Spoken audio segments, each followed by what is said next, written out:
తీగలాగితే డొంక కదిలినట్టుగా అసలు ఇప్పటి వరకు జోగి రమేష్ నాకు ఈ కేసుకి సంబంధం లేదు, నన్ను రాజకీయంగా అక్రమంగా ఇరికించే ప్రయత్నం చేస్తున్నారని చెప్పి ఆరోపించారు.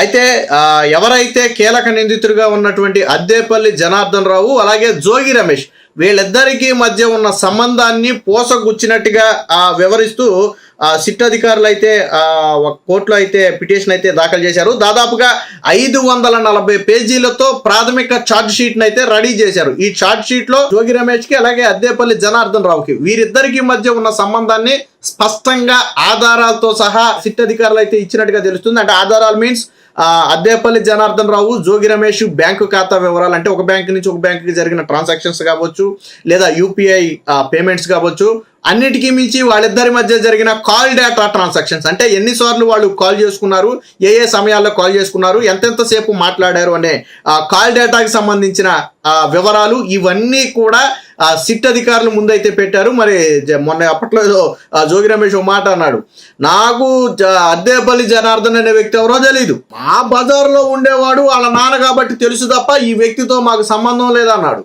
తర్వాత అదే అద్దేపల్లి జనార్దన్ రావు జోగి రమేష్ ఫోన్ చేసి కల్తీ మద్యం చేయమంటే చేసాము, వైసీపీ హయాంలో చేసిన తర్వాత కూటమి వస్తే మేము మానేసాము, బట్ ఇలా చంద్రబాబు మీద నింద వేయాలి కాబట్టి దీన్ని తెరదీయమన్నాడు, ములకల చెరువులో దీన్ని చేయమని చెప్పాడు అని చెప్పి స్వయంగా ఆ వ్యక్తే, నిందితుడుగా ఉన్న వ్యక్తే చెప్పాడు. అది కూడా అరెస్ట్ అయిన వెంటనే చెప్పేశాడు. సరే కొన్ని రోజులాగే అన్న బలవంతంగా చెప్పించారేమో, పోలీసులు ప్రభుత్వం బలవంతంగా చెప్పించారు అనుకోటానికి అరెస్ట్ అయిన వెంటనే ఉన్న విషయం మొత్తం కక్కేశాడు. పైగా అతనికి చేసిన ఆఫర్ కూడా చెప్పేశాడు, నేను ఆర్థికంగా అప్పుల్లో చితికిపోయి ఉన్న ఆస్తులు అమ్ముకోవాల్సిన పరిస్థితికి వచ్చాను, అది గమనించినటువంటి జోగి రమేష్ నిన్ను నేను బయటపడేస్తాను, నువ్వు ఈ పని చేసిన తర్వాత నువ్వు విదేశాలకు వెళ్ళిపో, అసలు నువ్వు ఇక్కడ లేనప్పుడే నేను ఈ పని చేస్తాను, నువ్వు విదేశాల్లో ఉండు, నేను నీ తమ్ముడి చేతో లేకపోతే వేరే వ్యక్తి చేతో నేను నీకు డబ్బులు పంపుతాను, నువ్వు అక్కడే సెటిల్ అయిపో అని చెప్పి అద్దేపల్లి జనార్దన్ రావుకు చెప్పిన వ్యక్తే జోగి రమేష్. ఈ విషయం స్వయంగా అద్దేపల్లి జనార్దన్ రావే చెప్పాడు. తర్వాత ట్విస్ట్ ఏంటంటే తర్వాత పట్టించుకోవడం మానేశారు. సరే తర్వాత తీగలా అయితే డొంకంతా కదిలినట్టుగా ఏదో టీడీపీ నేతల ప్రమేయం ఉందని చెప్పాలనే కోణంలో ట్విస్ట్ ఏంటంటే టీడీపీ చేసింది టీడీపీ ప్రమేయం ఉందన్నారు. గుర్తుతో నిజమో టీడీపీ అయితే పార్టీ నుంచి అక్కడ ఇన్ఛార్జిని సస్పెండ్ చేసి పక్కన పెట్టింది. తర్వాత ఏం జరిగింది, తీగలాగితే డొంక గదిలు ఎవరి పేర్లు బయటకు వచ్చినాయి, జోగి రమేష్ పేరు బయటకు వచ్చింది, జోగి రమేష్ సోదరుడి పేరు బయటకు వచ్చింది. ఇందులో అద్దేపల్లి జనార్దన్ రావు సోదరుడు జగన్మోహన్ రావు కూడా ఉన్నాడు ఇందులో. సో ఇప్పుడు ఈ నలుగురిని కూడా ఆ పోలీసులు కస్టడీకి, ఎందుకంటే మొత్తంగా ఈ లిక్కర్ స్కామ్లో 33 మంది పేర్లను ఈ ఛార్జ్ షీట్లో పెట్టారు. అందులో ఇప్పటి వరకు 29 మందిని అరెస్టు చేశారు. ఒక నలుగురు అయితే ఇంకా అరెస్టు కావాల్సి ఉంది, వారిని కూడా విచారణ అనంతరం అరెస్టు చేసే అవకాశం ఉంది. ఈ సమయంలోనే మొదటి 60 రోజుల్లోనే ఛార్జ్ షీట్ దాఖలు చేయాలి కాబట్టి వెంటనే పోలీసులు ఏం చేశారంటే దీనికి సంబంధించిన ఆధారాలు, ఈ 33 మందికి సంబంధించిన పూర్తి వివరాలు, ఎవరితో ఎటువంటి సంబంధం ఉంది, ఈ నేరంలో ఎవరి పాత్ర ఎంత ఉంది, ఇందులో ఎవరు క్రియాశీలకంగా వ్యవహరించారు, ఈ డబ్బు మొత్తం ఎవరు సమకూర్చారు, ఈ డబ్బు ఎవరెవరికి చేరింది, ఏ రూపంలో చేరింది, ఇలా అన్ని వివరాలతో దాదాపుగా 540 పేజీలతో ఒక ఛార్జ్ షీట్ని అయితే వేయటం జరిగింది. దాంతో పాటు ఇటు అద్దేపల్లి జనార్దన్ రావు తన సోదరుడు జగన్మోహన్ రావుతో పాటు ఇటు జోగి రమేష్ తన సోదరుడు రాము, సో వీళ్ళ నలుగురిని కూడా మరొకసారి కస్టడీకి అయితే సిట్ అధికారులు అడగటానికి రెడీగా ఉన్నారు. కోర్టులో వారెంట్ వేసి వాళ్ళ నలుగురిని కూడా కస్టడీకి తీసుకుని ఇప్పుడు వచ్చినటువంటి ఆధారాల ఆధారంగా మరొకసారి వీళ్ళను ప్రశ్నించి మరికొన్ని ఆధారాలు రాబట్టాలనే ఉద్దేశంతో పోలీసులు ఉన్నట్టయితే తెలుస్తుంది. విచిత్రం ఏంటంటే సాక్షి కావచ్చు, జగన్మోహన్ రెడ్డి కావచ్చు, లేదా వైసీపీ కావచ్చు, అసలు జనార్దన్ రావు అనే వ్యక్తి ఎవరో జోగి రమేష్కి తెలియదని చెప్పారు. జోగి రమేష్ ఎవరో తెలియకుండానే, ఇప్పుడు నేనున్నానండి, నేను ఎవరో తెలియకుండానే వేరొక వ్యక్తితో నాకు ఆర్థిక లావాదేవీలు జరుగుతాయా? ఆర్థిక లావాదేవీలు లక్షల్లో కోట్ల ఆర్థిక లావాదేవీలు జరుగుతాయా? మరి ఇక్కడ జోగి రమేష్కి అలాగే అద్దేపల్లి జనార్దన్ రావుకి మధ్య జరిగిన ట్రాన్సాక్షన్స్ వివరాలన్నీ కూడా బయట పెట్టారు. యూపీఐ పేమెంట్ల వివరాలన్నీ కూడా బయట పెట్టారు. దాంతోపాటు అన్నిటికీ మించి కాల్ డేటా, ముక్కు మొహం తెలియని వ్యక్తితో నువ్వెందుకు 100 సార్లు కాల్ చేసి మాట్లాడాలా 100 నిమిషాలు, సో కాల్ డేటా కూడా కోర్టు ముందు పెట్టారు. సో కాబట్టి పాత్ర ఉందా లేదా అనేది రేపు కోర్టు డిసైడ్ చేద్దాం, అది తేల్చాల్సింది కోర్టు. సో దానికి సంబంధించి రేపు కోర్టు తేలుతుంది. కాబట్టి ఛార్జ్ షీట్ తర్వాత ఇప్పుడు ఎవరు నోరు మీద పట్ల, ఈ 540 పేజీల ఛార్జ్ షీట్ దాఖలు చేసిన తర్వాత ఇప్పుడు ఎవరు నోరు మీద పట్ల, ఎందుకంటే సిట్టు సాక్ష్యాలతో కొట్టింది. ఇప్పటి వరకు వీళ్ళు కేవలం రాజకీయ ఆరోపణలు, అబ్బో చంద్రబాబు నాయుడు లేకపోతే లోకేష్ లేకపోతే పవన్ కళ్యాణ్ వీళ్ళు ఇబ్బంది పెడుతున్నారని చెప్పి రాజకీయ ఆరోపణలు చేశారు. వాళ్ళు ఇబ్బంది పెట్టడం కాదు, నకిలీ మద్యం తయారు చేసి దొరికిన అద్దేపల్లి జనార్దన్ రావుకి జోగి రమేష్కి ఎప్పటి నుంచి సంబంధాలు ఉన్నాయి, ఆధారాలు బయట పెట్టారు. ట్విస్ట్ ఏంటంటే వైసీపీ అప్పుడు లింకులు కూడా బయటకు వస్తాయి. ఇప్పుడు వాస్తవానికి అద్దేపల్లి జనార్దన్ రావు అనే వ్యక్తి కేవలం వైసీపీ హయాంలోనే తయారు చేశాడు. కూటమి ప్రభుత్వం వచ్చిన తర్వాత ఆపేశాడు.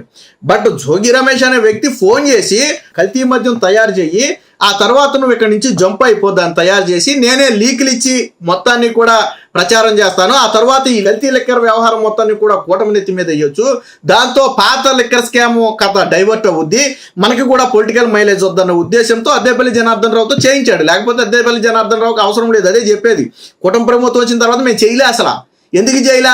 పోలీసులు కావచ్చు, ఆ వ్యవస్థ కావచ్చు, అందరూ కూడా స్ట్రిక్ట్ అయిపోయారు. చంద్రబాబు గారు కూడా యాక్షన్ స్పీడ్ గా తీసుకుంటున్నారు కాబట్టి, దొరికితే తాట తీస్తున్నారు కాబట్టి వీళ్ళెవరూ ధైర్యం చేయలా. కానీ కేవలం అద్దేపల్లి జనార్దన్ రావుకు ఉన్నటువంటి ఫైనాన్షియల్ ఇబ్బందులను అడ్డం పెట్టుకుని జోగి రమేష్ చేయించాడు. మళ్ళీ అరే సామాను కూడా లేదు, సామాను కూడా తీసుకెళ్లి పెట్టారంట అక్కడ మునగలపల్లిలో లేదు, వాస్తవానికి వీళ్ళకి ఇక్కడ ఇబ్రహీంపట్నం దగ్గర ఉంది. గతంలో ఇబ్రహీంపట్నం దగ్గరే చేశారు. ఆ జనార్దన్ రావు కూడా నాకు ఆల్రెడీ ఇక్కడ ఉంది కదా వ్యవస్థ, నేను ఎక్కడే చేస్తానంటే, కాదు నువ్వు అక్కడ చేస్తే అక్కడ టీడీపీ ఇన్ఛార్జ్ ఉన్నాడు కాబట్టి ఆయన పేరు అందులో ఉంటది కాబట్టి ఇరికించొచ్చనే ప్లాన్ చేశారు. సరే పాత యంత్రం ఉందనేది అది వాళ్ళు చెప్పాలనుకోండి. జోగి జనార్దన్ లిక్కర్ బంధం, ములకల చెరువు నకిలీ మద్యం కేసులో 540 పేజీలతో ప్రాథమిక ఛార్జ్ షీటు తంబళ్లపల్లె కోర్టులో దాఖలు చేసిన ఎక్సైజ్ అధికారులు జోగి రమేష్ జనార్దన్ రావుల సంబంధాల ప్రస్తావన. అదే సమయంలో జోగే అద్దేపల్లి సోదరుల కస్టడీకి కూడా రెడీ అయినట్టుగా అయితే ఒక వార్త అయితే వచ్చింది.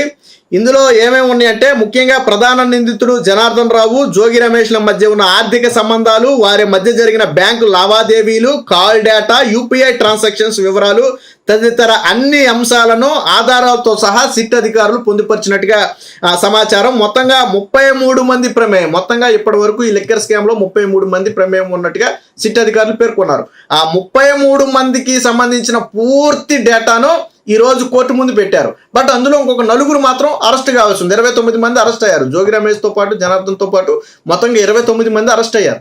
ఇంకొక 4 అరెస్ట్ కావాల్సి ఉంది. బట్ అరెస్ట్ కాని 4 వివరాలు కూడా ఈ ఛార్జ్ షీట్ లో పొందుపరిచారు. ములకల చెరువు కేంద్రంగా జరిగిన నకిలీ మద్యం తయారీపై గత అక్టోబర్ 3న ఎక్సైజ్ దాడులు చేసిన సంగతి తెలిసిందే. అయితే ఈ నకిలీ మద్యం తయారీ కేంద్రానికి మేనేజర్ గా ఉన్నటువంటి కట్టారాజుకు చెందిన డైరీని, ల్యాప్టాప్ ని స్వాధీనం చేసుకుని అక్కడే ఉన్నటువంటి మరొక 10 మందిని కూడా అరెస్టు చేశారు. తరువాత మొత్తంగా 33 మంది మీద ఆ కేసు నమోదు చేయడం జరిగింది. ఇందులో కీలక పాత్రధారిగా వ్యవహరించిన ఎన్టీఆర్ జిల్లా ఇబ్రహీంపట్నానికి చెందినటువంటి జనార్దన్ రావుతో పాటు జోగి రమేష్ సోదరులు ఇద్దరిని కలిపి మొత్తంగా 29 మందిని అయితే అరెస్టు చేశారు. ఇంకా అరెస్టు కాంది ఎవరంటే తంబళ్లవల్లి నియోజకవర్గానికి అప్పుడు టీడీపీ ఇన్ఛార్జిగా ఉన్నటువంటి జయచంద్రారెడ్డి, ఆయన బావమర్ది గిరిధర్ రెడ్డి, తర్వాత జయచంద్రారెడ్డి పిఏ అయినటువంటి రాజేష్ తో పాటు ఇంకొక వ్యక్తి. మొత్తంగా ఈ 4 కూడా అరెస్టు కాలేదు. ఈ 4 కూడా త్వరలోనే సేకరించిన ఆధారాలను బట్టి 4 కూడా అరెస్ట్ చేస్తారు. అంటే అసలు పాత్ర అంతా జయచంద్రారెడ్డి మీద వేసే ప్రయత్నం చేసింది సాక్షి. ఆ రోజు ఎంత పెద్ద కథనాలు వేశారు. కల్తీ లెక్కర్లో దొరికిపోయిన చంద్రబాబు, నారా లోకేష్ అనేది సారా బాటిల్ పెట్టేసి వాళ్ళ ఫోటోలు వేశారు. మరి ఇప్పుడు జోగి రమేష్ ఫోటోలు పెట్టి సారా తాగుతున్న బాటిల్ వేసి వేయొద్ద ఫోటోలు. జోగి రమేష్ దొరికిపోయాడు కదా, వాళ్ళ మధ్య జరిగిన ఆర్థిక లావాదేవీలు దొరికిపోయినాయి కదా. ఇప్పటి వరకు నువ్వు సంబంధమే లేదన్నో, ఆ ముక్కు మొహం కూడా తెలియదన్నో, తర్వాత టీవీ ఇంటర్వ్యూలోకి వెళ్ళిన తర్వాత మా బజార్లో ఉంటాడు మాత్రమే కాబట్టి నాకు తెలుసు అన్నావు. ఇప్పుడేమో ముక్కు మొహం తెలియనోడితో కోట్ల రూపాయల ట్రాన్సాక్షన్స్ ఎలా జరిగినాయి, గంటల కొద్ది కాల్స్ ఎలా మాట్లాడు, సమాధానం చెప్పాలి జోగి రమేష్. టీడీపీ మీద నింద నెట్టాలనుకుంటే ఏమైంది, కర్మ అనేది వదిలిపెట్టదు. అసలు కేవలం మీరు చంద్రబాబు నాయుడిని ఇరికించడం కోసం చేసినటువంటి ప్రయత్నంలో మీరు ఇరుక్కుపోయారు. అంటే మీ గోయి మీరే తవ్వుకున్నారు. వాస్తవానికి ఈ ఇష్యూ రాకపోతే వ్యవస్థ అంతా ఎలా వచ్చినో ఏమో తర్వాత విషయం. అంటే కేవలం కల్తీ మద్యం టీడీపీ హయాంలో, కూటమి ప్రభుత్వ హయాంలో సాగుతుంది అని చెప్పే ప్రయత్నంలో మీరే దీన్ని మొత్తాన్ని సెట్ చేసి, మీరే కల్తీ మద్యం చేయించి, మీరే లీకులు ఇచ్చి, అరే పోలీసుల కంటే ముందు సాక్షి ప్రతినిధి వెళ్ళిపోతాడు అక్కడికి. ములకల చెరువులో మైలేజీ రాలేదని చెప్పి మళ్ళీ అదే అద్దేపల్లి జనార్దన్ రావుకు ఫోన్ చేసి, నీ ఆల్రెడీ ఇబ్రహీంపట్నంలో ఉంది కదా, దాంట్లో కూడా కొంత బెట్టు అటెన్షన్ డైవర్ట్ అవుద్ది, ఇక్కడ ప్లాన్ మొత్తం బెడిసి కొట్టింది. ఎందుకు కొట్టిందంటే జయచంద్రారెడ్డిని చంద్రబాబు నాయుడు సస్పెండ్ చేశాడు వెంటనే. దీంతో ప్లాన్ బెడిసి కొట్టింది. చంద్రబాబు నాయుడుకి ప్రశంసలు వచ్చినాయి. పాత్ర ఉందని తెలియగానే ఇన్ఛార్జినే సస్పెండ్ చేశారనే ప్రశంసలు రావడంతో మళ్ళీ ఇక్కడ ఇబ్రహీంపట్నంలో చేయమని చెప్పి, మళ్ళీ ఇబ్రహీంపట్నంలో కల్తీ మద్యం ఉందని చెప్పి మళ్ళీ ఇళ్లే లీకులు ఇచ్చి, పోలీసుల కంటే ముందు సాక్షి ప్రతినిధులు అక్కడికి వెళ్ళి ఎవరు చేశారు ఇదంతా? కర్మూర్తినే వదిలిపెట్టదు. జోగి రమేష్ అడ్డంగా ప్రభుత్వాన్ని అవినీతి ఆరోపణలో ఇరికించాలనే ప్రయత్నం చేశాడు, తాను నిండా మునిగిపోయారు. ఏదేమైనా మొత్తంగా ఈ లిక్కర్ స్కామ్ లో ప్రధాన నిందితుడు అద్దేపల్లి జనార్దన్ రావుకి, అలాగే మాజీ మంత్రిగా ఉన్నటువంటి జోగి రమేష్ కి మధ్య జరిగినటువంటి ఆర్థిక లావాదేవీలు కాల్ డేటా ద్వారా స్పష్టంగా అర్థమవుతుంది ఏంటంటే, ఇది మొత్తం జోగి రమేష్ కనుసన్నంలో జోగి రమేష్ చెబితేనే జరిగింది. ఇదే విషయాన్ని సిట్టు కూడా కోర్టులో చెప్పబోతుంది.